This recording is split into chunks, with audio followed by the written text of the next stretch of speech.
Hello everyone, it's Jamal Thomas. Welcome to the Progressive Soapbox. Let's have another history lesson. Yes, I just did a video. I don't think I particularly like that video, so let's do another video. If I'm being honest. So at this very moment, the United States is dealing with the Wonder Triplets, France, UK, and the United States, creating a world order unto themselves, coming up with some kind of justification to attack Iraq. Now, taking the other countries out of it for the moment, just us, just the United States, just us. We are in Syria under, at best, at the most optimistic, questionably legal grounds. At worst, illegally. I would make the case illegally, but at best, questionably legal grounds. In being in Syria under questionable legal grounds, the United States has come up and said, Syria has done something. We don't need an investigation. We don't need evidence. We're just going to go after them. We're coming up with a response. I've made the point that not having evidence, not having investigation is evidence of something. It's evidence that they don't care about evidence and they don't care about investigation. They just want to change the regime that's in Syria. Now, if that's true, has that taken place before? Meaning, do we have Western powers a history of wanting to influence Middle Eastern affairs for reasons of oil? And have we come up with means and methods of controlling the Middle East, especially from the standpoint of controlling the perspective of the populations in the countries of Britain, France, and the UK? For the moment, let's stick with the United States. Do we have a history of this? Is there a history of trying to create narratives and pretexts to come up with reasons to be able to intervene militarily for reasons other than what we tell the population? I want you to hear a lecture by Jeremy Scahill called A Brief History of Iraq Over the Past Century or Half Century. Some of this I've known, some of it I didn't. Either way, I want you to hear it because it's history does repeat itself, or at the very least it rhymes like nobody's business. And it helps you get a context to what's taking place. If the world is only 5 years old, then yes, they can put the wool over your eyes like nobody's business because you have a hard time believing they can be that cynical. When it's 50, and you can see, oh, they've done this before. They've done this that time and that time and that time and that time. And it's not all that shocking when, oh, they're doing it again. Different cloak, maybe a different country, but they're doing it again. Before we go to the brink and destroy another country in the same way we destroyed Libya based on a pretext that, that's probably not necessarily true. Let's take a listen to Jeremy Scahill talk about the interests of the United States and Britain dealing in the Middle East, why they deal in the Middle East. Part of my annoyance with the argument that Sargon was making about the capitalism thing was that it's not as simplistic to say that it has no negative downsides. There is an incentive built into the competitive nature that we are self-organized around. Part of that competitive nature has to do with this kind of corporate interest in disguising itself in the government. Yes, the government has an interest, a military interest in preserving oil. But are you telling me that the oil companies themselves also don't have an interest in preserving their product? Come on. Come on. Both of those things can some degree work in tandem. They are different spheres from the standpoint of government and corporations, but they work in tandem. It is not distinctly one thing or distinctly the other. There are geopolitical concerns with going around this idea of oil. There are also capitalistic concerns, and those things in many respects dovetail. You have a country. That country is run by a dictator. That dictator serves Western powers, meaning Western powers want to keep that person in that seat. It doesn't care about the countries, whether the people have access to the things that they need, whether the people have resources, whether the people are living in poverty. Don't care. The people in Britain and America don't care. You know who cares? The people who are living in those countries. And when they turn over those dictators, when they get rid of those monarchs, and they put in their stallman, and they put in somebody who the Western powers say, whoa, is this guy going to toe the line like the other guy did? Is he going to just kowtow to whatever we're saying like the other guy did? Oil companies said the same thing. Oh my God, are we going to be able to keep our profits in the way we're keeping our profits with the strong man that they put in office? It is laughable to believe that these countries are purely just acting on their own will, and that to some degree that's not this kind of impetus pushing them. And I'm talking about from America's standpoint, because corporations give these guys large amounts of money. You have a hard time believing that The political leaders, the political actors in these countries are acting solely for geopolitical concerns. Yes, there's also a capitalistic concern built into the reasons that they're taking certain actions. It's not distinctly one or the other. It's both. That's what I'm getting at. Especially now. I would make the case that it's worse now than even what it was back then. But this kind of goes beyond my point. Jeremy Scahill gives an awesome talk on this. And so I'm going to let Jeremy Scahill do what Jeremy Scahill is going to do, which is, like I said before, give an awesome talk. He's going to talk about Iraq, 1960s Iraq, when Iraq formed a republic. Iraq had a republic, just like we have a republic? Yes, they did. Yes, they did. Guess who freaked out? We did. We supposedly, this bastion that loves that provide democracies around the world. Britain freaked out. We freaked out. Oh my God. We're not going to have access to the oil. Oh my God. This guy's trying to be egalitarian. He's trying to give the oil revenue to the people of Iraq. He's trying to institute reforms. He's trying to spread the wealth. And he's not going to give us all of our profits that we were making. He also opened the Communist Party. Oh my God.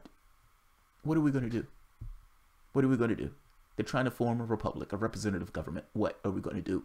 How can we have control if there's not a strong man asserting that control? You may have never known that. You may have never heard of that. Fact is, Iran also, same thing. We've instigated ourselves in these countries. Americans often say, why don't those guys just get it together? They will get it together, you fucking idiot, if you stop intervening in their affairs. You hear this shit all the time. Let's let Jeremy Scahill make his point. This is an awesome history, which is why I want to play it. Because it gets something across that many Americans probably don't know. Iraq did have a representative government at one point. And it was the Western powers that freaked out about that representative government and supported a strong man named Saddam Hussein. Let's keep going. I'm Jeremy Scahill, and I spent extensive time on the ground reporting from Iraq under both George W. Bush and, before that, Bill Clinton. As we commemorate the 15th anniversary of the 2003 invasion and occupation of Iraq, it's very important to put a focus on people like George W. Bush and Dick Cheney, Donald Rumsfeld, and the neoconservatives, but that war wouldn't have been possible if it didn't have the backing of some of the most elite figures of the Democratic Party. And what I would argue is that the U.S. policy on Iraq, not just from Clinton to Bush to Obama and beyond, has been consistent, but that it's been consistent for 6 decades through 11 presidents.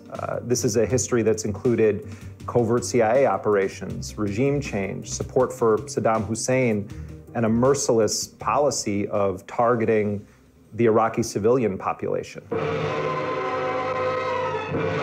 The latest Middle East crisis, perhaps the most menacing of all, has flared up in Iraq, a country that produces over 30 million tons of oil a year.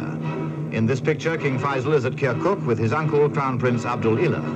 In 1958, Iraq was ruled by a British-backed monarch named King Faisal, and basically Iraq just served the interests of Western capitalist countries because they were all able to come in and freely take Iraq's oil. And you had a phenomenon of rural poor, great poverty, and wealth was concentrated around basically British interests. And there was a uprising that began on July 14th, 1958, and it was led by an army brigadier general named Abdul Karim Qasim. And that rebellion very quickly overthrew the monarchy of King Faisal.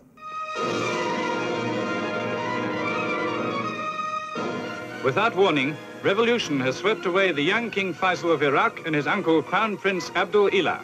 Iraq becomes #1 danger spot. Veteran Premier Nouri Es-Said is deposed, he has fled, and the Republican rebels have offered £10,000 for his arrest. The tide of Arab nationalism is again in flood.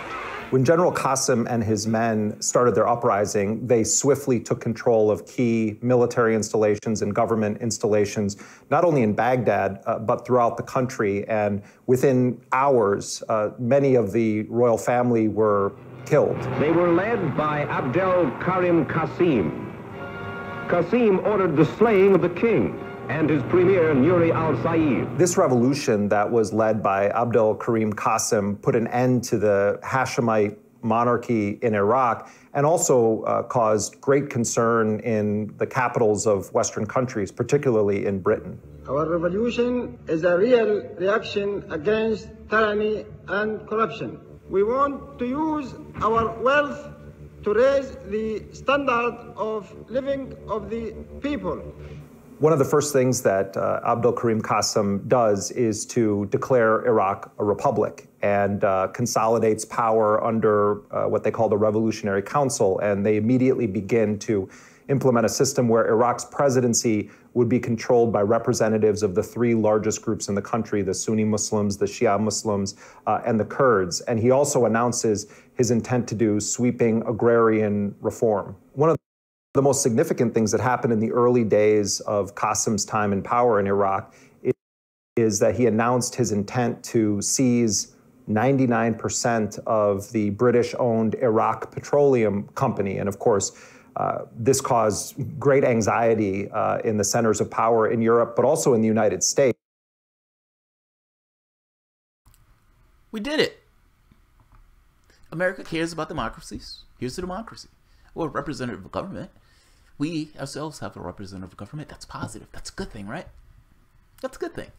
They're talking about reforms for women. They're talking about literally a reorganization of their government. They're talking about a revolution. We like to spread democracies around the world. We like to work with democracies because we believe in freedom and justice of democracy, right? Here's a democracy. Or again, I'm using them interchangeably. I know they're different. I'm just saying, people always make the mistake of saying America's a democracy. It's a representative government. They use democracy as shorthand. It's not really shorthand because, you know what I mean. Here's a representative government. Here's something that's similar to the ideals that we say we enjoy and we like to push around the world.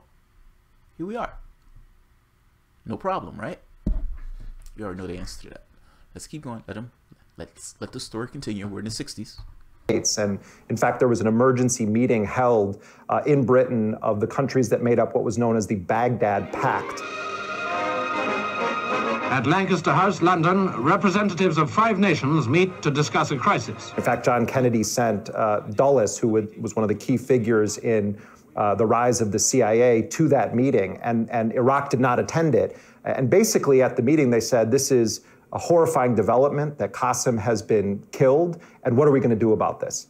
Because the Baghdad Pact was started to keep the Soviets away from Middle Eastern oil. Now you have a government that seems like it's going to be anti-Western coming into power in a very oil-rich country. The Baghdad Pact intends to continue its valuable function, preserving peace in the Middle East. What Qasim did on a domestic level.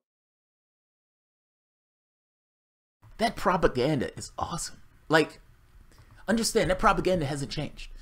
And this has nothing to do with what I'm talking about. I'm just saying the standpoint of propaganda. Fuck, man. I am sitting here perched in a particular way, looking at the news and looking at the thing with Syria taking place right now. Real time. This is not 60s. This is not a history reel. Real time. And they are ignoring evidence. Ignoring investigations. They don't care. And yet they put out this idea, Syria did it, Syria did it, Syria did it. And you have people come up and say, wait a minute, but did they do it? I mean, really, did they do it? What would they have to gain? You have people asking these questions. And the media, one narrative. Just one narrative. The government says this. Everybody's saying this. This is what we're going with. This guy says this. That guy says this. That guy says this. None of those guys, none of those people has had an investigation, has figured out what took place. All they want to do is the president needs to do something, America needs to do something, America needs to act, America needs to lead. America doesn't even know what happened because America never had an investigation. And as America has admitted that last time that it bombed Syria, that it didn't even know then.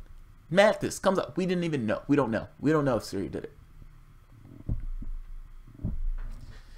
In the same way that that propaganda piece says that they want to preserve peace in the Middle East, they don't care about peace in the Middle East. What they want to get their hand on is that oil. They want us to get their hands on to that oil, and at the very least keep it out the hands of the Soviets. Let's keep going. level is he started implementing women's rights laws. He did the agrarian reform, redistribution of wealth. He also lifted the ban on the Iraqi Communist Party, which had long been violently suppressed, and he normalized relations with the Soviet Union. The storied capital city of Baghdad is the scene of the latest bloody coup d'etat, a demonstration of violent 20th century Arab tensions set against a way of life that has changed little since the Dark Ages. The United States and Britain desperately wanted Qasem gone, and they began to push this narrative that he was a puppet of the Soviet Union and that his lifting of the ban on the communists was an indication that he was in the pocket of Russia. And so the Kennedy administration, along with the Brits, begin looking at what factions they can support in Iraq. They knew that the monarchy was not going to be welcomed back, and they decided to start supporting a relatively unknown and small political party called the Ba'ath Party. And in particular, they were backing one of the Ba'ath Party's leading henchmen. This was a guy who actually had tried to assassinate Abdul Karim Qasem in the streets of Baghdad. It failed, but that individual was known to the United States, and his name was Saddam Hussein. In February of 1963, the Ba'ath Party leads a successful and very violent coup against Abdul Karim Qasem, and Qasem is taken into custody and is dragged into Iraqi national radio and actually given a show trial that was broadcast on the radio, and then he was executed in the radio station, and then his bloodied body was videotaped as proof that Abdul Karim Qasem was dead. The streets of ancient Baghdad become the scene of a short but decisive revolution that topples the pro-communist government of Premier Abdel Karim Qasem. Now, understand, all revolutionaries are terrorists, by definition. And the way that we use the definition of terrorism, all revolutions are terrorists. Doesn't matter what it is. So, you can have good terrorists, bad terrorists. What I mean by that is a revolution that's overthrowing a system that's violent and horrible and disgusting to the most of the people who are in that country. Not necessarily frowned upon. I mean, fact is, the guy overthrew a king. That particular king, well, he's a king. He's an autocrat. He institutes a representative government. He institutes reforms in regards to women. He redistributes wealth. He essentially raises up the population itself. Now, it's a revolution. Yes, he was a terrorist. He took over. But what did he do when he took over? What did Saddam Hussein? Now, the government itself is supporting us. Our governments were supporting Saddam Hussein to lead a bloody, violent revolution. He was a terrorist, by definition. He takes over. What does he do when he takes over? What I want to get at here, and I want to make I guess a comparison to Western powers supporting the particular person who represented their interests and can get control back to their country versus the country itself who's supporting who they want. What does it look like in Syria right now? The United States and Western powers are supporting essentially extremist elements. They call it the moderates, but extremist elements. They want to put in Sharia rule and all this other stuff. That's what we're supporting. We're supporting terrorists in order to topple a government that's in place. What are the terrorists going to do when they take over of that particular government? Isn't this somewhat similar? That the United States, in this case, was supporting Saddam Hussein, a terrorist element, to take back control of Iraq. Western powers are supporting terrorist elements to take control to some degree of Syria. They're trying to put in Islamic extremists into the governments of Syria. What I can guarantee you is that the population, they may not necessarily love a side, but they would take a side over the Muslim extremists that they are trying to put into that place, the Western-backed Muslim extremists that they're trying to put into Syria. I'm making the point to you that this is an old story. They've done this story more and more times than you can remember. So let them keep going. They're trying to implement the person who they want because they didn't have control over the representative government. So they had the person shot in the head. And the person who they themselves wanted installed into power in Iraq. This is the 60s. I was wrong before. Before it was the 50s. We're now in the 60s. I think we're in the 60s. shown here on the right.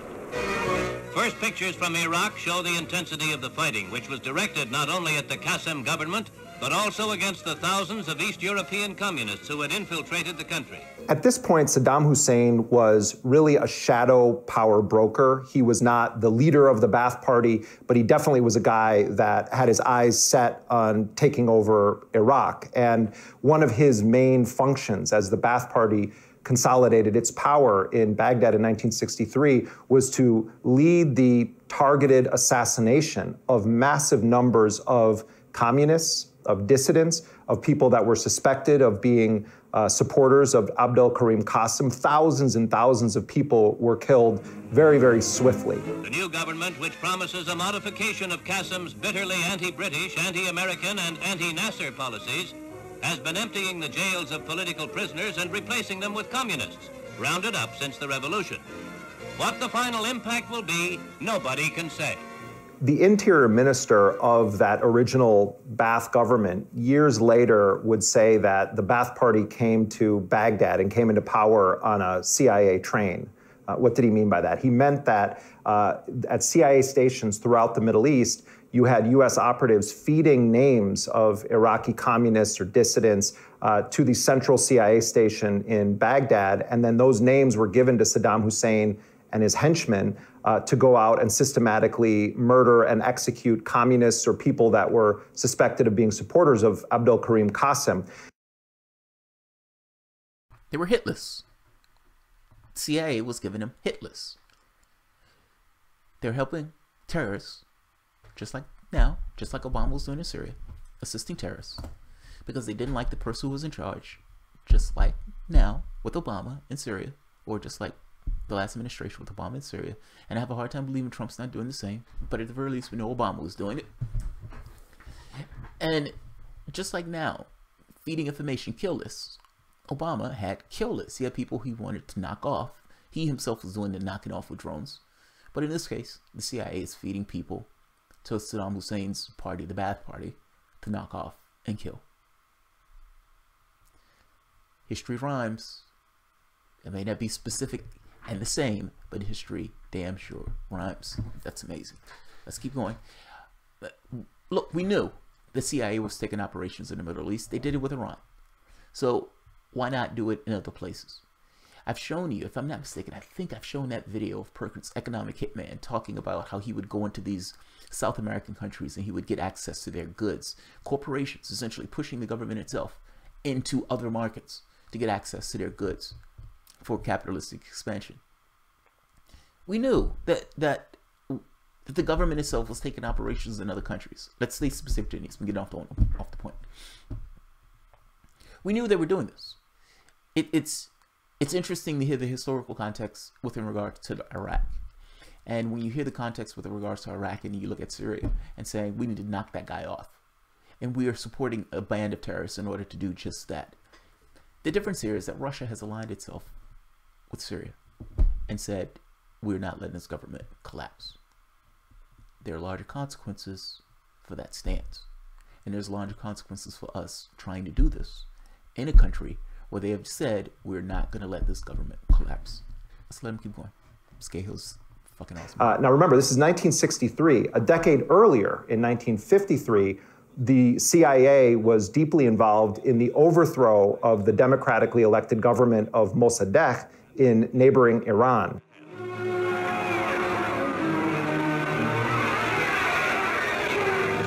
Killed and hundreds wounded is a conservative estimate. So within a decade, you have the United States facilitating the overthrow of an anti-Western figure in Iran who wanted to nationalize the oil and kick out Western capitalist interests. And then you have a very similar situation unfold in Baghdad when the CIA helps to facilitate the killing of all of these supporters of Abdel Karim Qasem after his government is overthrown by the Ba'ath Party, which was chosen by the United States and Britain to be the vanguard in stopping this anti-Western individual general from consolidating power in its entirety. At this point, the United States, Britain, other Western powers characterize the overthrow of Qasem as a defeat of the Soviet Union in the Middle East and a victory of Western democracies over Soviet invasions and influence around the world. And by the time Saddam Hussein officially comes to power, remember, this was a guy who famously held a session where he pointed out dozens of people in an audience in a huge theater and said that they were traitors of the regime and they were taken out and immediately executed. Saddam played in the shadows. If I've ever shown that video, it's a chilling video to watch. I'm gonna have to show that video one day. Like, it's a fascinating video. Saddam is there like a playboy. He's just laughing and he's like, yeah. And they're calling people's names, and these people are cheering Saddam. Yeah, Saddam! They're like cheering the guy because they understand that they're about to be murdered if they don't. He's reading names off of a list. He has a kill list, and each person names he reads stands up, go outside, and they're shot. Name after name after name after name. And Saddam was sitting there like a playboy. It's an amazing video to watch. It's chilling, to say the least.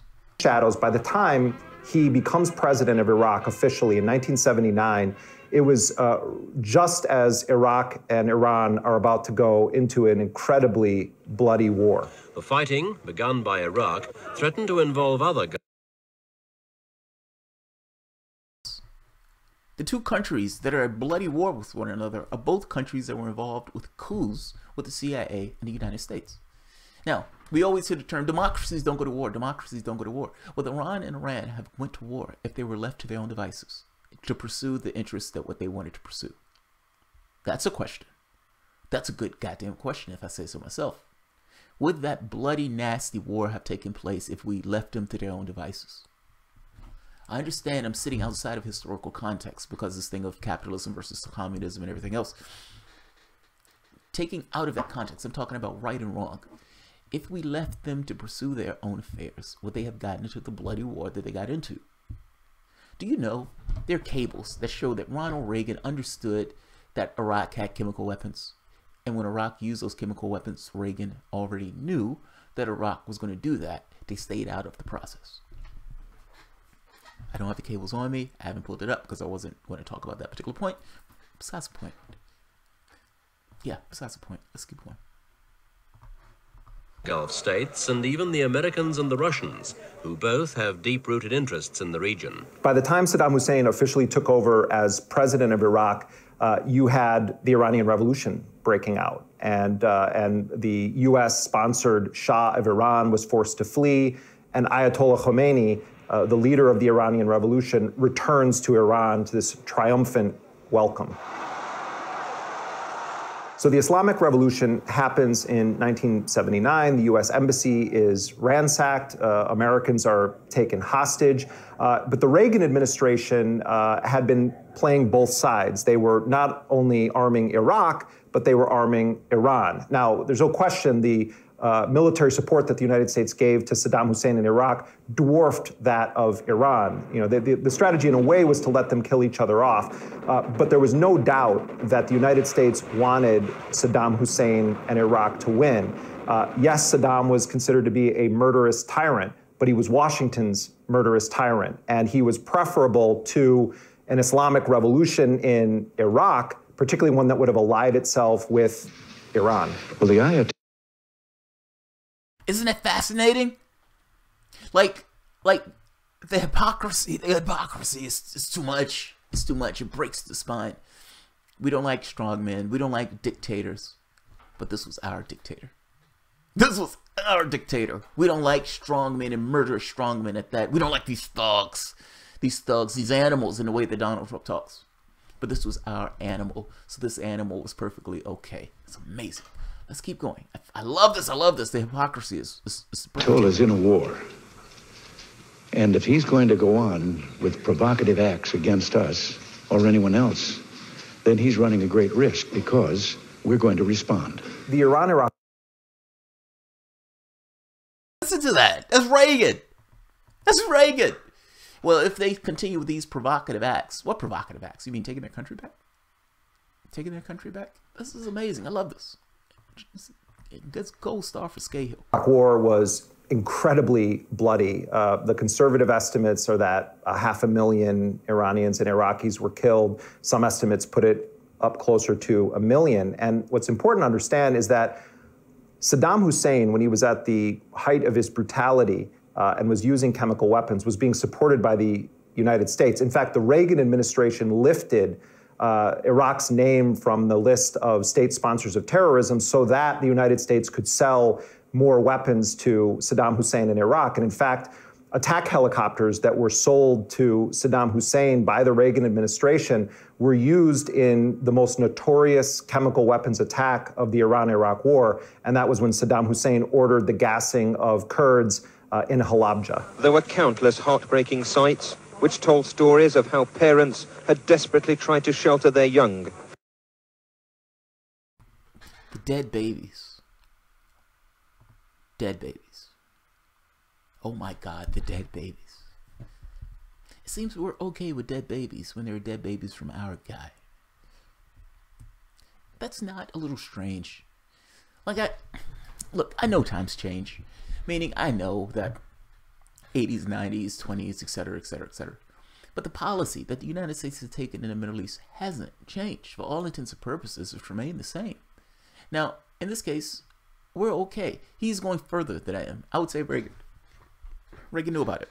Jeremy Scahill, of course, is more knowledgeable of the stuff than I am, so I will tilt to him. But either way, whether you want to say the United States knew about it or not, Iraq was our guy.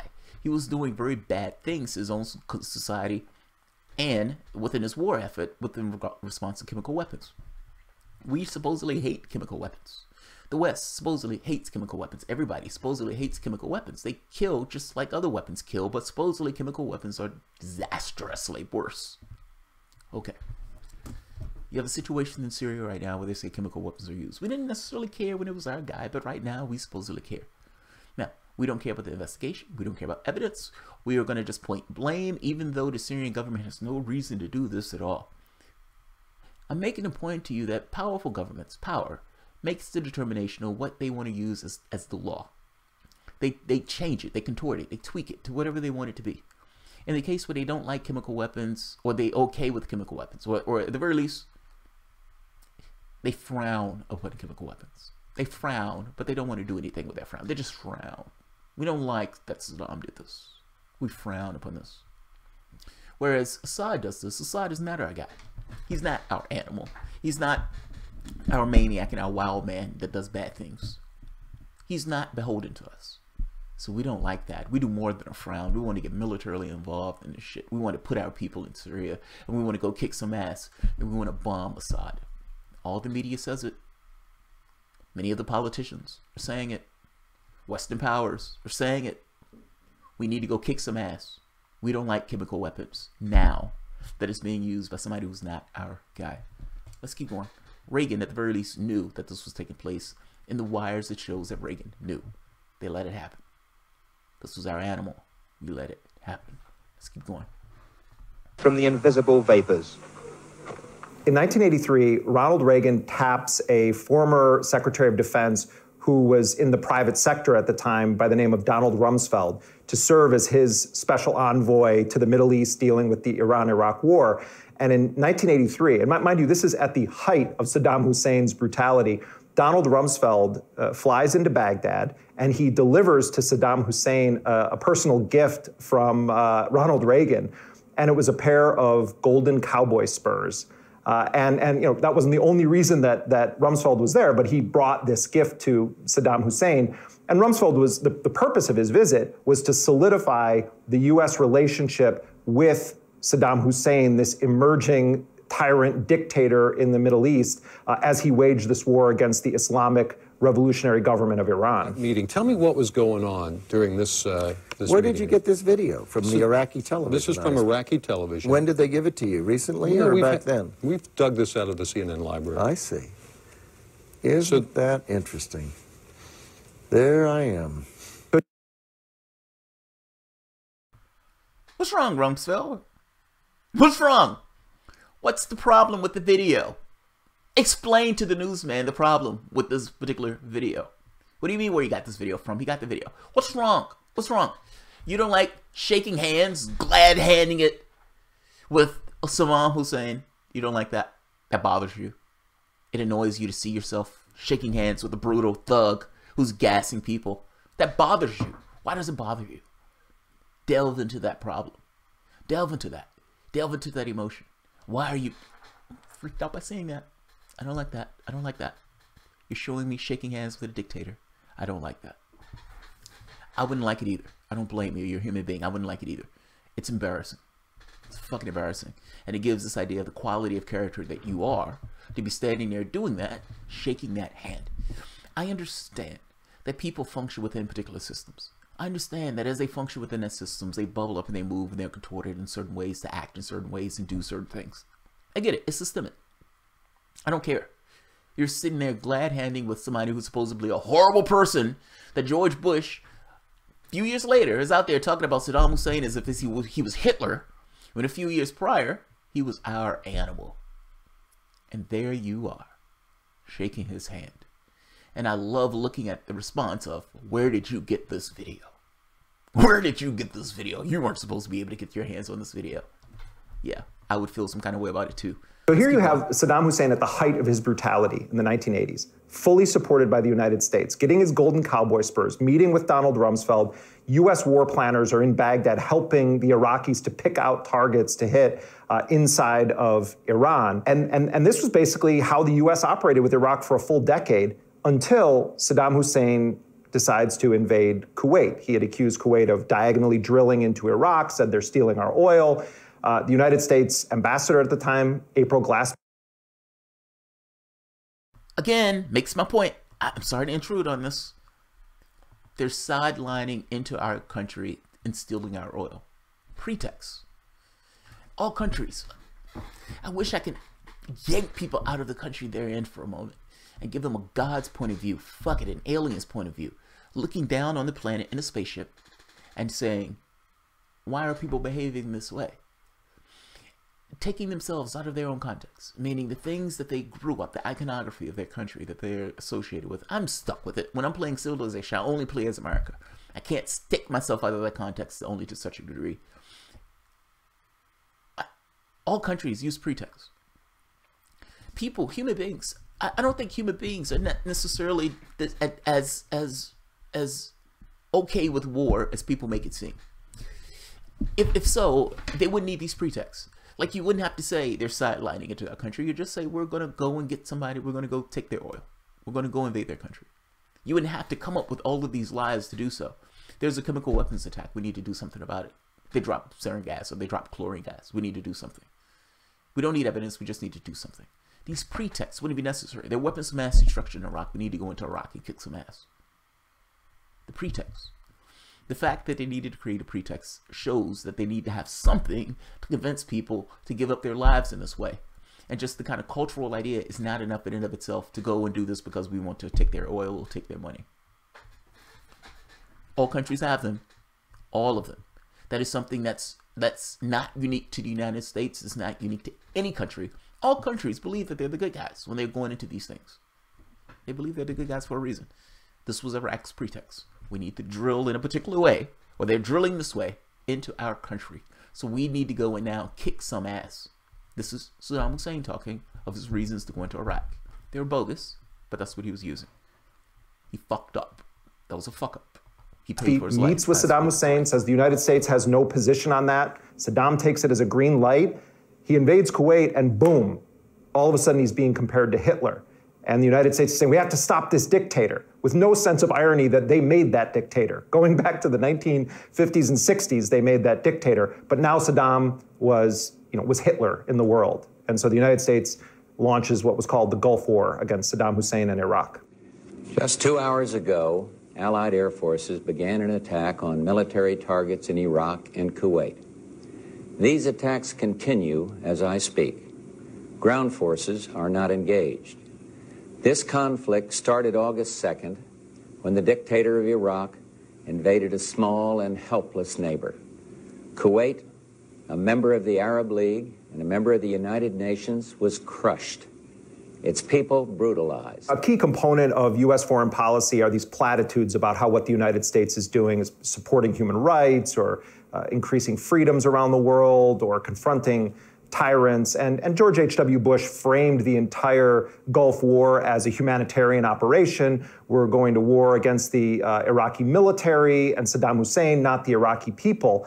But the reality of the Gulf War was that the United States systematically, intentionally targeted the civilian infrastructure of Iraq. They bombed water treatment facilities. They bombed sewage facilities. They bombed Iraq back centuries in development. Here's the thing. Let's be honest. Let's be very honest for a moment. It's a war. It's a war. How do you have rules in war? It's a war. I mean, the whole entire point of it is to bring the other person into submission in any way that you can. We're going to get into a fight, but you can't hit me in the nuts. What do you mean I can't hit you in the nuts? If I'm losing this fight, I'm hitting you square in the nuts. It's part of the point is we need to topple this government and we need to stop their capacity to fight us back. If we limit ourselves to just hitting certain military targets, it doesn't necessarily allow for the secondary factor of the country itself imploding and making a decision to take that person out. So if I can destroy your sewage treatment facilities, if I can destroy your electrical facilities, maybe I can piss people off enough that those people decide we need to get rid of this person and put in somebody else that's more amenable to our efforts. It's gross. It's disgusting. It's reality of war. It's one that the American population doesn't necessarily believe its government engages in, but of course it's exactly what its government engages in. All governments, to some degree, engage in. I'm shocked as shit if they don't. Now, that being said, that doesn't make it right. I'm just saying that's what is. I'm saying there's a distinction between how the American public believes that its military operates versus how its military actually operates, versus how any military operates. Could you make a case that militaries have to operate that way? Why would I limit myself? What am I using to limit myself? Like, I guess that's what I'm getting across. If I'm playing a game of civilization, am I really going to take certain rules? If I'm playing chess, is there any rules in chess in the way we go about this particular entanglement? It's by hook or by crook. It's war.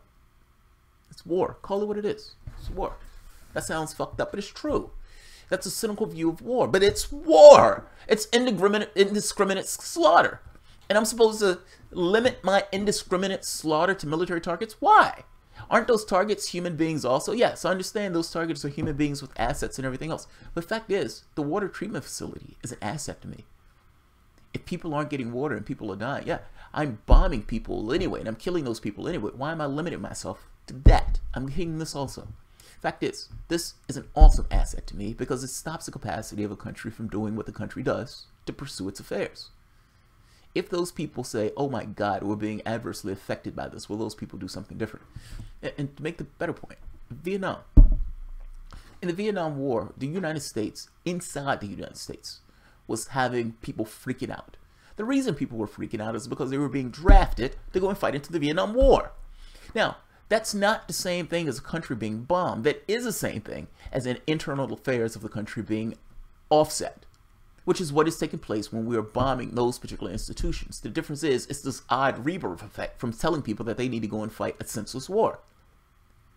The draft itself was enough to freak people out, to piss people off, to get them actively involved into what the country was doing. It was adversely affecting the internal affairs of the country in the same way that us bombing those countries, water treatment and sewage, is adversely affecting the internal affairs of those countries.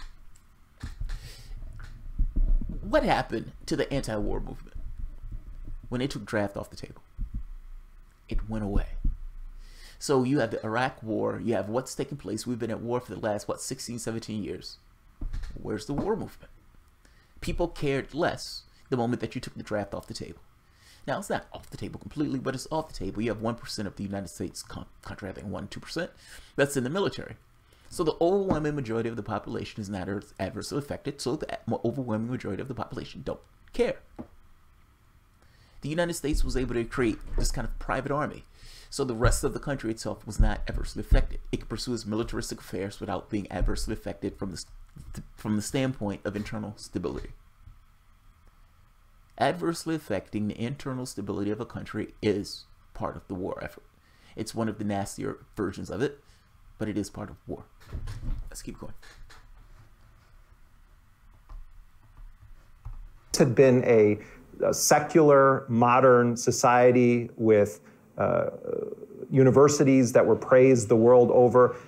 And overnight, the United States just bombs it back centuries. So the claims like, oh, we're just going to war against Saddam and the Iraqi military were immediately proven to be lies when you took a look at the targets and who it affected most. It affected ordinary Iraqis the most, particularly the most vulnerable people in society. It was during the Gulf War that the United States began to heavily use depleted uranium munitions all around, particularly the south of Iraq, and you saw this skyrocket later in cancer rates in Iraq. And the United States could have overthrown the regime of Saddam Hussein. In fact, General Schwarzkopf was ready to march on Baghdad, but George H.W. Bush gave the stand-down order and decided Saddam is going to remain in power. And the reason for that was they were concerned that there would be an Islamic takeover in Iraq, and Saddam once again was determined to be preferable to any of the other options. So Saddam remained in power. Right there. Fucking yes. Right there. Yes. Yes, yes, yes. That is important. Fuck, man. I'm putting this video at the bottom. You can read it for yourself or listen to it for yourself. But as you're listening to this video, that part is dramatically important. George Bush, whatever his flaws, whatever his fuck-ups, whatever you want to think about him, yes, he was a Republican, whatever you want to think about him, he had common sense to say, we don't want radical extremists in power in Iraq. And that is exactly what would take place if we get rid of Saddam. So we have our gripes, but he's still our guy in comparison to other bad guys. He had the common sense enough to at least think that, to say that. You don't have that now. Like the restraints. Like, this is the thing that always scares me the most about our government and about the way we go about our affairs. There's no restraint. There's no backstop. There's nothing to say, wait a minute, is that too far? That, it seems to have evaporated over the time in the way that we've pursued our affairs. At this point in our history, George Bush had the foresight to say, maybe we shouldn't do that. Yes, we were waging a war. Yes, I call him Hitler. I call him all these bad things. Yes, I say we weren't going to hit civilian populations, and we're hitting civilian populations. I said, and I've done many bad and terrible things. Yes, that's true. But I have sense enough to know that he is preferable to our affairs in the Middle East as opposed to some Islamic regime with uncertain ends.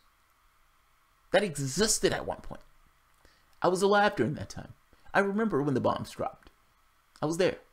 Not at the place, but I was there. This wasn't in the 60s. Like, this was within my cognitive space as a child, remembering the bombs being dropped on Iraq. That is dramatically important. I remember even Reagan to a small degree, like looking at television. It's kind of we used to have these floor model televisions, and seeing Reagan on the television, something to that effect. I could be conflating memory. Memories are always sketchy, but I do remember Reagan, and I remember Bush to some degree. I guess my feeling is, as time has gone on, and it's not just my feeling, it's true. As time has gone on, presidents at one point seem to have, or even society seem to have limits. Like, Richard Nixon was concerned that people may take over the White House. He was concerned that there was going to be an anti-war and all this other stuff.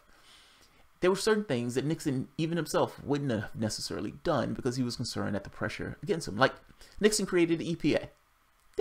Nixon didn't give two shits about the environmental movement. He created the EPA. There was something pushing on him to get him to do certain things. And he acknowledged the force of those things pushing on him had enough teeth that he was willing to do those things. It doesn't seem like that's in place. Them impeaching Nixon is a dramatic step. It doesn't feel like that would take place today, unless somebody is just so over the top gross. And even then, it sounds like it will be more something of a soft, cool stuff. George Bush invaded a country, killed 1 million people, admitted to doing torture, and they wouldn't impeach him, even when Democrats took power. Chains are off. That means the president is the king. And even when the president is wrong, even when the president lies, it doesn't matter. This is not a political lie. This is a dramatic lie that killed 1 million people. Even when that takes place, there's no consequence. It seems like the chains are off. It seems like the presidents back then were smarter than the presidents that we have now and the political system that we have now. So I don't know what changed, but something clearly changed. He understood, at the very least, I don't like this strong man. I think he's a bad guy. But he's been our bad guy. And at the very least, he's a bad guy that's better to the other bad guys that's going to take power. He understood it. He pulled the troops back. Don't take power. Don't leave Baghdad to its devices. What's wrong with this president? Does he know that? Do the people in Washington, do the people in Israel, do the people in the UK and France, do these Western powers, why don't they know that? Why don't they quite get that? Why don't they take the example of Libya and apply that example of Libya to what's probably going to take place in Syria if they're trying to do what they try to do? And for that matter, why don't they take into account the fact that they have aligned themselves and propped themselves up with the Russian government, and if they do anything that tries to adversely affect that, there will be a dramatic response. We don't know what that response is. I consider that response to be calamity, regardless of what that response is. That was a fuck up. That was a fuck up. Let's keep going. As Commander-in-Chief, I can report to you our armed forces fought with honor and valor. And as President, I can report to the nation, aggression is defeated, the war is over. So in 1992, Bill Clinton becomes president of the United States, and he immediately begins presiding over the most harsh regime of economic sanctions in modern history. They were U.S.-led United Nations sanctions that denied a whole range of humanitarian supplies to Iraq, along with weapons and other things, to the point where Iraqis basically couldn't import anything. Hospitals couldn't import anything. And Bill Clinton's Secretary of State, Madeleine Albright, was on 60 Minutes and was confronted with the fact that these sanctions were, according to the United Nations, responsible for the deaths of hundreds of thousands of people, most of them women and children. We have heard that 500,000 children have died. I mean, that's more children than died in Hiroshima. And you know, is the price worth it? I think this is a very hard choice, but we think the price is worth it. So not only... That was a Democrat. I thought there was differences. There are. Republicans would invade, but Democrats will use sanctions that will kill up to 100,000 or more kids. Hundreds of thousands of women and children. Let's keep going. Were Madeleine Albright and Bill Clinton and others in the Clinton administration defending their sanctions policy. But Clinton also initiated what would become the longest sustained bombing campaign that the United States had conducted since Vietnam. At some points during Clinton's presidency, the United States was bombing Iraq an average of once every 3 days. This past April, the Kuwaiti government uncovered what they suspected was a car bombing plot to assassinate former President George Bush while he was visiting Kuwait City.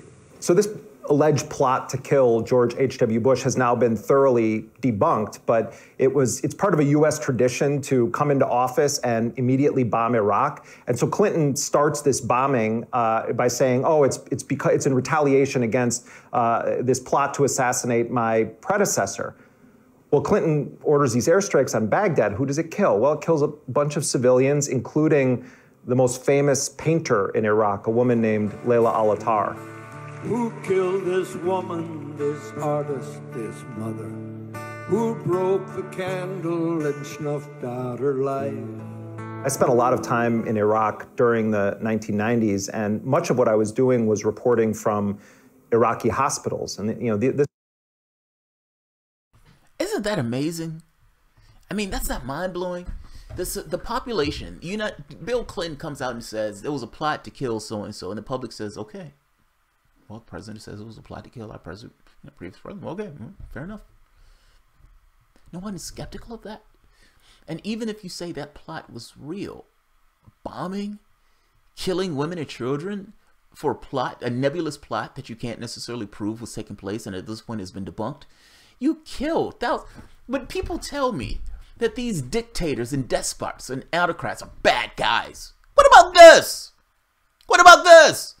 You're killing women and children over some nebulous thing that you don't even know is taking place. And even if you're right, in many of these cases, even if you're right, at which point is the goal, is the aim, is the response to that? Punching someone in the nose immediately. Where do we go around in American history, in our regular affairs? I don't like this person. This person has done something, so I'm going to punch them in the nose immediately. That's my only retort to things as they take place in the world. He didn't know if that was true. And even if that was true, you've been implementing punishing sanctions that has killed millions or hundreds of thousands of women and children. Why not just keep the sanctions going? I mean, hey, you've already killed hundreds of thousands of women and children. If you kill 150,000 more, does that equal to the bombing that you're about to do? Maybe if you just waited a couple of years. I'm getting to the point of, even if you're right, does that require you indiscriminately bombing women and children? Or bombing in places that are going to hit women and children? I mean, come on. These are not good guys. Don't tell me that Bill Clinton and Obama and Bush, and don't tell me these are good guys. Don't show me them in the media as if they're heroes. They're not. They're horrible fucking people. They're killing people. Under normal circumstances, people who kill people we put in prison. If they're the president of the United States, they get somewhat of a pass. I always find this to be amazing that this is allowed to take place. You're murdering people.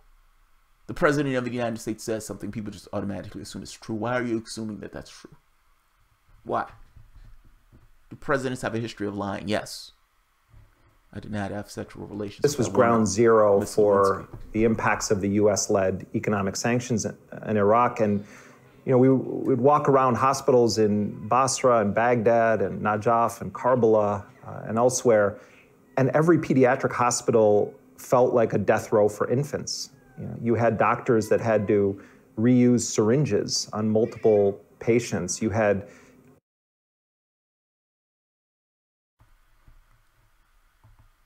that kid has done nothing to nobody. Nothing. That kid is innocent. In a rare sense of the word, that kid is innocent. He's done nothing. He may have pissed his parents off once or twice, but he's done nothing. Those people, that guy who's holding his kid, I don't know if that guy's a terrorist. I don't know what that guy's done. I'm pretty sure he's like a person. He's done good things. He's done bad things. What I would tell you is, as somebody who's been ill and who has a parent who had to deal with them being ill, it is painful to the parent. This guy who's dealing with his kid is not devoid of emotion. He's not a robot. He's not something that, you know, that's this unfeeling thing. No, he has a kid. His kid is in pain. He can't do anything about the fact that his kid is in pain. This thing that he brought into the world is in pain and he can't do anything about it. He didn't cause that pain, but he's stuck dealing with the damages of that particular pain. That was us. That was Bill fucking Clinton. Rapist Bill Clinton. These are the works of Bill Clinton over a car bomb, over a bomb, or attacking the president that he doesn't even know was true, didn't wait to figure out whether it was true, and right off the bat decided, let's do some bombing. Let's do some bombing. I did not have sexual relations with that woman, Bill Clinton. That's who that is. Rapist Bill Clinton. This is trauma. That's a human being dealing with trauma. That's a child. That's a baby dealing with trauma as a result of the bombs that Bill Clinton dropped. As a result of the sanctions that Bill Clinton pushed through. After supporting, meaning this country supporting the animal dictator that supposedly, just like Hitler, according to George Bush, is in power. Find this to be amazing. Find this to be amazing. Yes, I'm interjecting. The video is at the bottom if you want to watch it. All bad stuff. I'm angered by this. That's all. It pisses me off. Let's keep going. Kids being born with congenital malformations that didn't exist in modern medical journals. I saw kids born with gaping holes from their nose to their throats. And a lot of this was as a result of the depleted uranium munitions that the United States had used in Iraq. And you have these doctors that were highly educated who would say, I know how to treat this patient. I could save this child's life, but we don't have the necessary medicine because of the sanctions. And all of the hospitals reeked of gasoline because Iraq couldn't import the components to make bleach.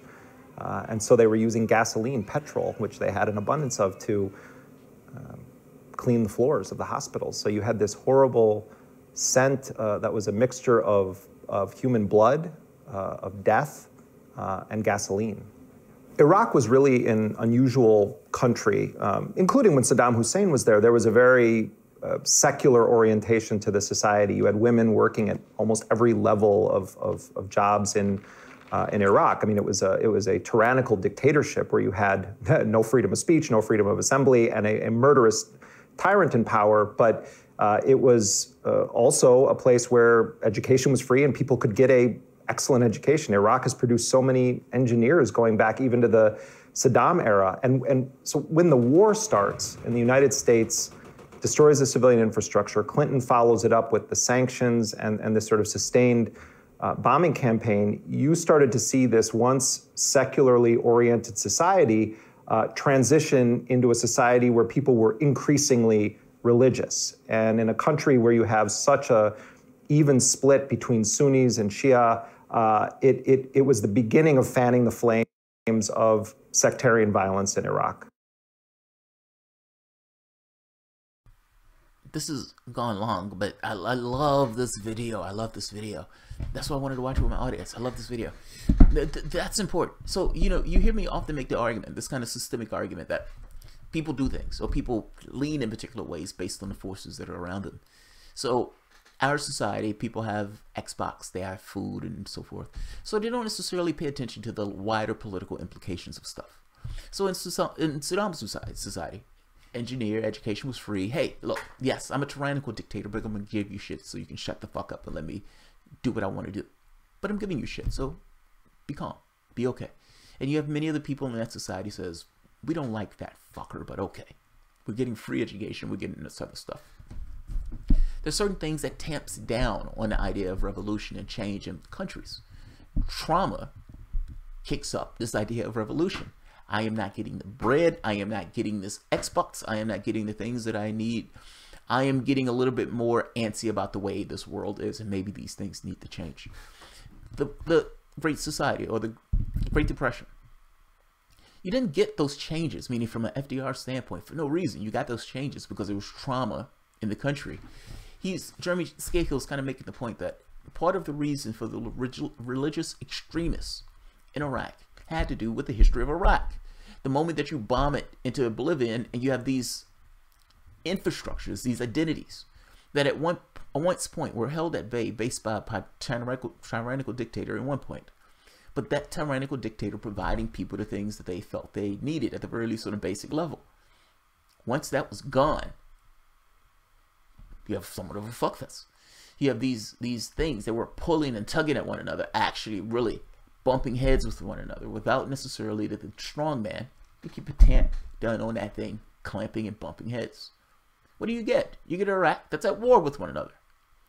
Now, he's kind of making this point that, look, it's not unforeseeable that the moment that you bomb a country into oblivion, destroy its natural resources or the resources of that country, and I said it earlier in this very long video, part of the thing that creates some kind of unrest is taking away access to the things that people need. You destroy the civilian infrastructure. You create more of a situation that we'll talk about revolution, or create more of a reason for forces within the country itself to rise up and take down the persecutors in that country. You create some of a reason for revolution. The soft, you can call it this kind of anaconda-like thing of strangling the shit out of Iraq after bombing it into oblivion. It creates this thing of, maybe we should change who's in charge of this government.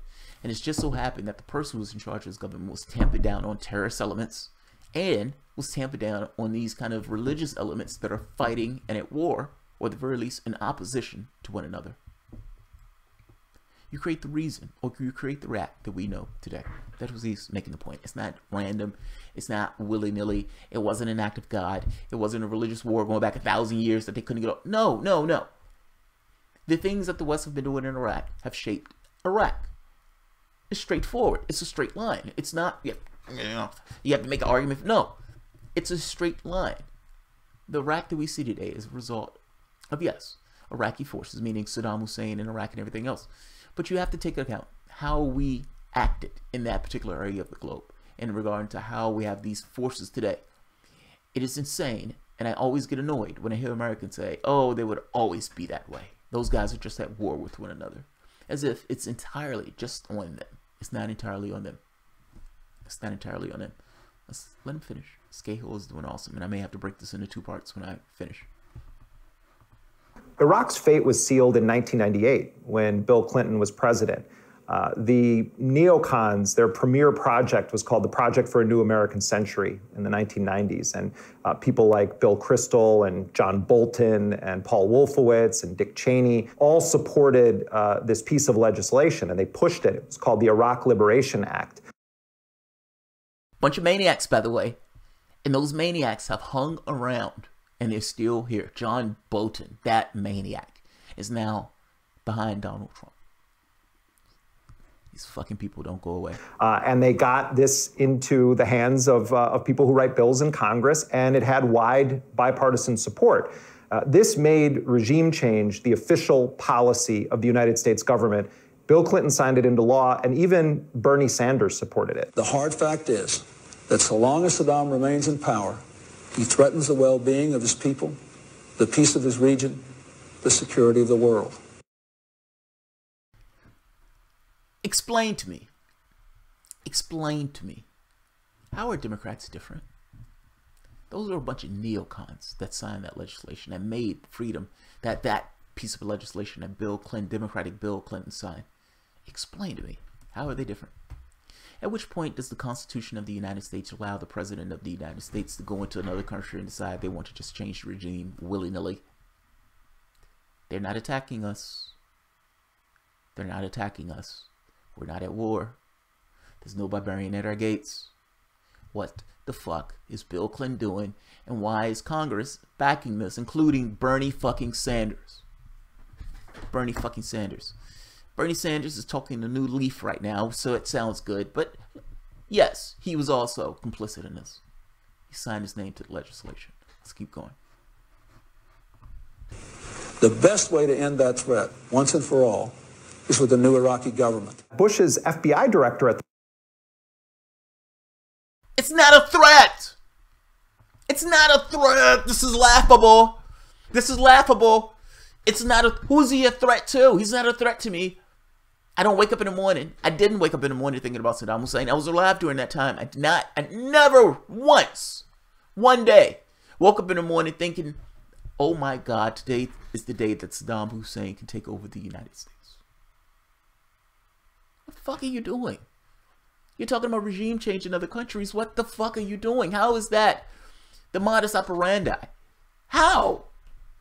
Why is the American public okay with that?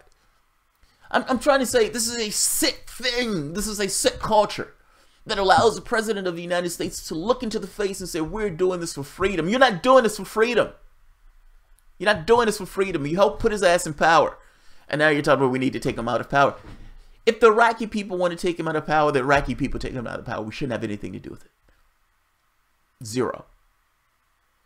Stick with your own affairs. You have enough problems. Mr. I did not have sexual relations with that woman. At the time, Robert Mueller, who's a Republican, who's also the special prosecutor right now, he appears in front of Congress and promotes the lie that Iraq had weapons of mass destruction. Our particular concern is that Saddam Hussein may supply terrorists with biological, chemical, or radiological material. Joe Biden, Obama's vice president, back in 2002 was chair of the Senate Foreign Relations Committee, refused to call a single anti-war voice to testify, even though you had former weapons inspectors and UN inspectors that could have gone in front of the committee and said, this is our assessment of Iraq and weapons of mass destruction. And they would have heard a very different version of events. Instead, you have people like Paul Wolfowitz, this risible neocon, appear before Congress and say, this is going to go swimmingly. We're going to be welcomed as liberators. They're going to toss flowers at us. They are just unanimous in their hope that we will help to liberate Iraq. These are Arabs, 23 million of the most educated people in the Arab world, who are going to welcome us as liberators. And when that message gets out to the whole Arab world, it is going to be powerful counter to Osama bin Laden. To be fair here, there were a lot of Democrats that were questioning this, but the elite of the Democratic Party wasn't. And so you had this kind of bipartisan push to war based on lies. Intelligence reports show that Saddam Hussein has worked to rebuild his chemical and biological weapons stock, his missile delivery capability, and his nuclear program. He has also given aid, comfort, and sanctuary to terrorists, including al-Qaeda members. You're lying or you're wrong. Are you wrong? Are you incompetent or are you lying? Which one? Are you incompetent or are you a liar? Which one? Miss Hillary Clinton and the Hillbots that support her. Is she incompetent or is she lying? Which one is it? It has to be one or the other. Iraq, Saddam would not have weapons of mass destruction in Iraq. And beyond that, it makes no sense that a dictator will also like terrorists. What you're saying makes no sense. Why would a dictator who wants absolute control, does not allow freedom of assembly, for whatever reason, allow terrorists into this country? What you're saying makes no sense. Either you're lying or you're incompetent. Explain to me which one. It all culminates then with Secretary of State Colin Powell going in front of the United Nations Security Council. We have first-hand descriptions of biological weapons factories on wheels and on rails. The trucks and train cars are easily moved and are designed to evade detection by inspectors. In a matter of months, they can produce a quantity of biological poison equal to the entire amount that Iraq claimed to have produced in the years prior to the Gulf War. Now, of course, none of what Colin Powell said was true, but for a lot of people, Colin Powell represented a kind of independent conservative. He was a military guy, and once he puts his credibility on the line, then the whole thing becomes inevitable. And shock and awe begins on March 20th, 2003. This is the day that the Pentagon hoped to instill, quote, shock and awe on the Iraqi military in order to facilitate its desire to surrender. That's propaganda. That's propaganda. It's insidious. This is what he hopes to inflict on the Iraqi military. You mean on the Iraqi civilization, citizenry. They're attacking people, human beings. You like to call it military because you like to make it seem as if this is only attacking one element, but not necessarily the Iraqi society itself. That would be a lie. You would be misinforming your audience. That's not just on the military. That's my point. All of this was attacking the civilian population, the citizenry. All of this was. Let's let him keep going. Scahill's kicking ass. Just this absolute pummeling of Baghdad and other cities, and then soon thereafter you have the U.S. ground invasion, and then the mercenaries, including Blackwater, they start pouring in, the war profiteers, the radical privatization agenda, and then you have Saddam Hussein's statue being pulled down in Firdos Square. And on TV, it looks like, oh my God, the neocons were right. They've swiftly defeated the regime of Saddam Hussein. Nothing was as it seemed at the time. And yet, George W. Bush dresses up as a fighter pilot, and he goes onto the deck of the USS Abraham Lincoln in front of a huge banner that says mission accomplished and says, victory is ours, we've won. My fellow Americans, major combat operations in Iraq have ended. In the Battle of Iraq, the United States and our allies have prevailed.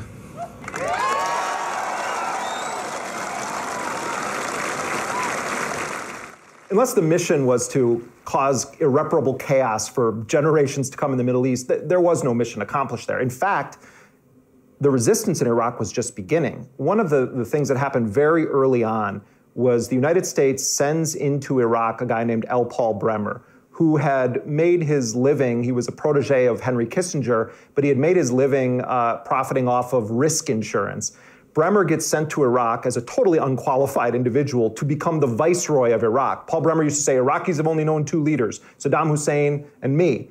And one of the first policies that Bremer implements is an executive order that outlaws anyone who had been a member of the Ba'ath Party from holding any positions within the Iraqi government. I am today establishing an Iraqi de-Baathification council to advise me on how best to implement the de-Baathification policies and to ensure that the structure and influence of the Ba'ath Party is eliminated for good. Almost everyone who had to be in the Ba'ath Party under Saddam Hussein, even if you hated Saddam Hussein, you weren't allowed to say it out loud, and if you didn't join the Ba'ath Party, you were screwed.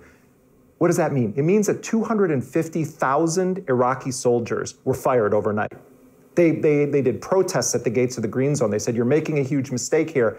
Bremer just was, saying, nope, you were in the Ba'ath Party, you can't do it anymore. Those 250,000 Iraqi soldiers overwhelmingly then join the anti-American uprising that kicked off in force in 2004, like a year into the invasion and occupation. That's when the real war starts, and that's when American body bags start coming home. By the end of 2004, the United States had done something that was almost unthinkable. They united Shia and Sunni forces in Iraq in a common cause, and that common cause was rising up against the United States. I mean, that is really what happened and what no one wants to talk about. The U.S. policy united Iraqis with a common goal to get the occupiers out of their country, even if they hated each other. During the invasion and occupation of Iraq, as it is today, the people who pay the highest price are not people like Saddam Hussein and his henchmen, it's ordinary Iraqis. And Saddam Hussein's popularity began to rise soon after the United States abducted him, and then he was executed before his trials were even finished. I mean, in fact, Saddam's popularity has never been higher than it is right now. Right there, man. Right there. History doesn't repeat, but it rhymes. Right there. It's rhyming. It's rhyming. Do you know, many of the refugees who come out from Syria, they might dislike Assad. They might greatly dislike Assad. They may say he's a bad guy, he's horrible. They may say he's a dick. They may say all of these things. All of the things that you say about him, they may say, yes, those things are true. They're not the maniacs. They're not the maniacs who are at our door that the United States is supporting. So yes, we may take issue with him on a lot of the stuff, but we would prefer to keep this in-house and not necessarily to have the maniacs that Saddam Hussein or that Saudi Arabia and the United States are supporting, meaning supporting the terrorists, to take over their government for undesirable ends. Attacking people makes them support sometimes unsavory characters because they believe that those unsavory characters is the thing that's pushing them back against the unsavory thing that's at their gates. In this case, us being the unsavory thing. I would wager to you that the people in Syria would prefer that this stays in-house and not that we go in and blowing the shit out of Syria and turning it into Libya or turning it into Iraq. Let's keep going. I may end this here because I think you know what takes place now. We are in full agreement about how to move forward.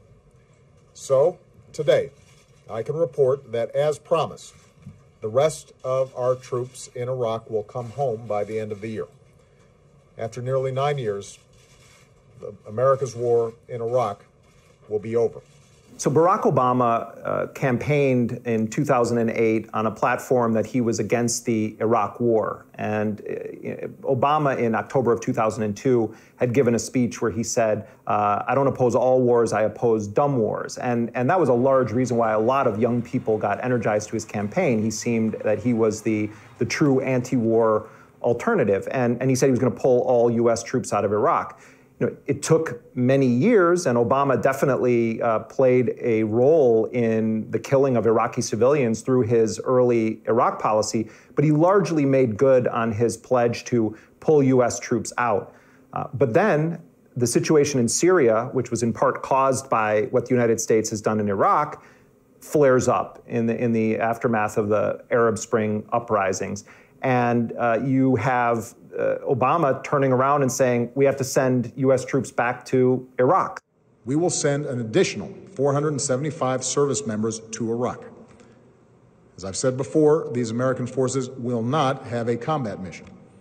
We will not get dragged into another ground war in Iraq. So Obama sends 5,000 U.S. troops to Iraq, and by the time he is out of office and handing over the reins of power to Donald Trump, there are more than 5,000 U.S. troops based in Iraq, and that's the end of the Obama era there. Sean Hannity said very strongly to me and other people, he's willing to say, but nobody wants to call him, I was against the war. He said, you used to have fights with me because Sean was in favor of the war. And I understand that side also, not very much because we should have never been there. But nobody calls Sean Hannity. Donald Trump is a charlatan, and but on the campaign trail, you know, he was constantly harping on the idea that he had always been against the Iraq War. Now, of course, that's not true, but you know, give the guy credit. He did actually say things that were true about the Iraq War that certainly no other Republican, you know, candidate at that time was going to say. And yes, he did it in his very Trump way. George Bush made a mistake. We can make mistakes, but that one was a beauty. We should have never been in Iraq. We have destabilized the Middle East. But so you still think he should be impeached? I think it's my turn, isn't it? You do whatever you want. You call it whatever you want. I want to tell you, they lied. Okay. They said there were weapons of mass destruction. There were none, and they knew there were none. There were no weapons of mass destruction. Yes, yes, yes, yes, yes, yes, yes, yes, yes, yes, yes. I love that. I love that. I love that. I hate the fact that it's coming out of his mouth, but god damn it, I love that. It's true. Donald Trump has a way of saying things, like screaming them at the top of his lungs in front of a mic. There was no weapons of mass destruction. Like, he just screams it. He just belts it out. So I love it being belted out in very loud tones of Republicans saying there were no weapons of mass destruction in Iraq. And your brother lied.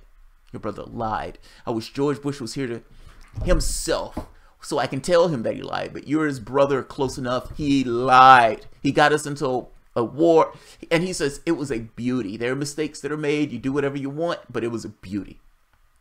I love that. I love that. Honestly, of all the clips of Trump and of the Republican things, and there are a lot of horrible ones, it was that one bright moment where I was like, yes, I love the sound of that.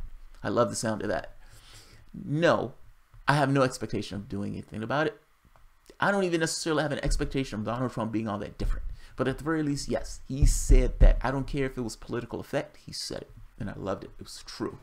One of the very few Despite all of Donald said, Trump's rhetoric on the campaign trail about how he was against the war in Iraq and he would have done things differently, he came into office and basically did the same thing that his predecessors did. He immediately starts bombing Iraq. I'm going to end here because I think you know what comes next, and there's still, well, there's 2 minutes left, so there's no point in ending it here. I just want to add one point to what he's saying. Trump comes in office and he does, for the most part, the same thing. Honestly, what did you expect Donald Trump to do? He's a reality show host. In this very specific moment, I don't necessarily say that in a punitive way. I don't say it in a bad way. He's a reality show host. He has no experience with foreign policy. The military director comes to Trump, whoever the military guy is, says, look, Mr. President, I understand what you said on the campaign trail, but I have issues. Fact is, if you don't sign this document saying that we can continue operations in the way we've continued operations, people would die. You would have Americans die. They're terrorists in this particular part of the globe. If you don't sign this saying that we're going to bomb this person, people are going to die. What are you going to do? Your reality shows. What are you going to do? Sign it. Sign it. If you don't sign it, people are going to die. Americans are going to die. People over there are going to die. What are you going to do? What is Donald Trump to do in this situation? Donald Trump is going to acknowledge, even if he doesn't necessarily want to acknowledge to himself, that he has somewhat of a deficit in dealing with foreign policy, and he's going to lean towards the side of, okay, maybe this guy's right.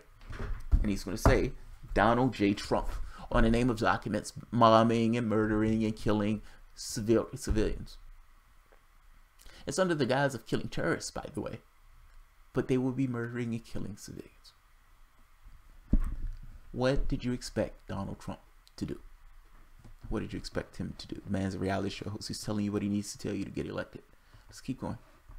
In fact, Donald Trump has expanded the rules of engagement for U.S. forces to allow for more acceptable deaths of civilians. He's giving the CIA much wider latitude. Drone strikes are increasing under Donald Trump. The war is now expanding. Masses of U.S. policy in Iraq right now are the same as they were in 1963 when the U.S. overthrew the government of Abdul Karim Qasim. It's ordinary Iraqis. All U.S.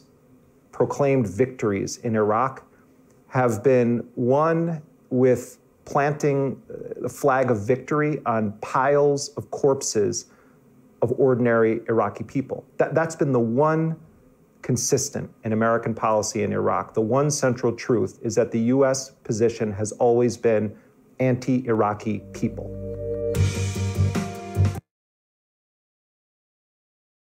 Jeremy Scahill, awesome job. In fact, let's show this part. Awesome job. Fucking awesome job. History, man. History. Like, it's impossible to look at what's taking place in Syria without looking at what took place in Iraq. And not just Iraq over the last 20 years, but Iraq over the last 60 years. Like it's context. Like, there's a rhyme in the way that we've engaged Iraq and in the ways that we're engaging Syria right now. And mind you, be it Democrat or Republican administrations, how we've gone about it has remained somewhat consistent, meaning policy. The president didn't matter. The policy remained consistent. How they talked about it mattered. What they actually did, not so much. Not so much. Let's see. Yeah, it cut out for a split second.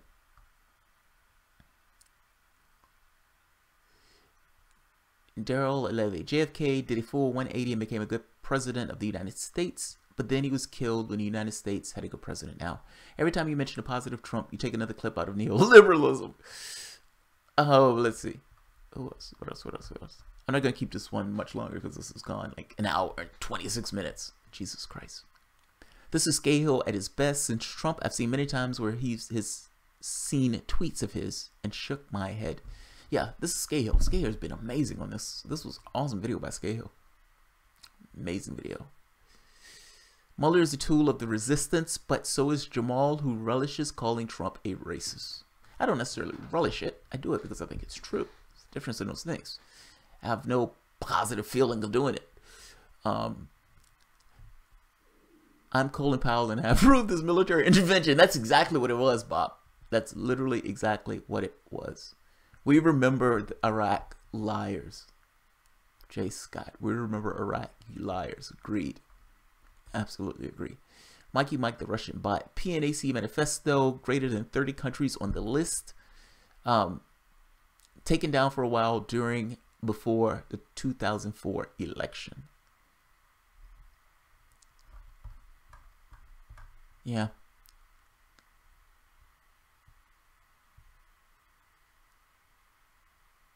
Ah, I see. Leave out for war. Joshua Renshaw. Fair enough.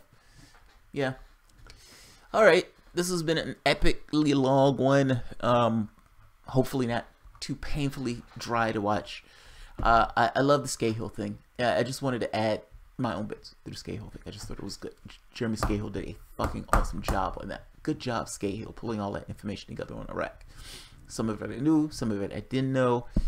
Either way, it's an awesome lesson, especially within the context of what's beginning to take place in Syria and the United States' involvement in that country. So, I try to give context. They say history doesn't repeat, but it rhymes. It's rhyming. It's rhyming.